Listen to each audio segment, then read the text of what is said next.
Central industrial security force रो constable fire male recruitment notice आसी जाइछि। एहाकू आवेदन करबा आगुरु किछि जानि रखंतु। यह 31/7/2024 रु स्टार्ट होउछि, 30/9/2024 रे शेष होउछि। एथिरे केवल मेल माने ही एप्लीकेबल। एथिरे पे लेवल 21,700 रु 69,100 पर्यंत रहिछि। एप्लीकेशन मोड ऑनलाइन रहिबो।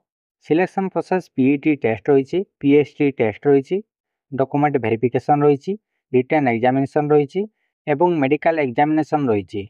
एथिरे 1,130 टी टोटल पोस्ट रहिछि। ओडिशार वैकेंसी देखा गले एंटायर स्टेट रे जनरल रे 9 टी पोस्ट रहिछि, ईडब्ल्यूएस रे 3 टी रहिछि, एससी रे 3 टी रहिछि, एसटी रे 5 टी रहिछि, ओबीसी रे 3 टी रहिछि।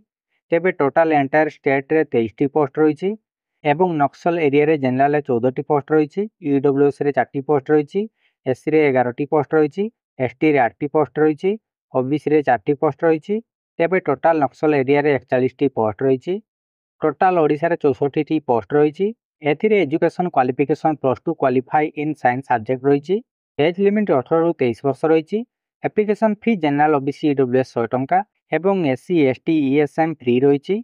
रिटन एग्जाम रो cut off mark general EWS ESM 35% रहिछि एवं एससी एसटी ओबीसी मानकर 33% रहिछि। अधिक जानिया पय डिस्क्रिप्शन रे पीडीएफ अछि देखि परिबे। तासो PET PST document verification medical examination criteria देखि परिबे। जो माने ई पोस्ट रे आवेदन करिया को चाहुछंती CISFRCTT.CISF.gov.in साइट रे आवेदन करि परिबे। Thank you.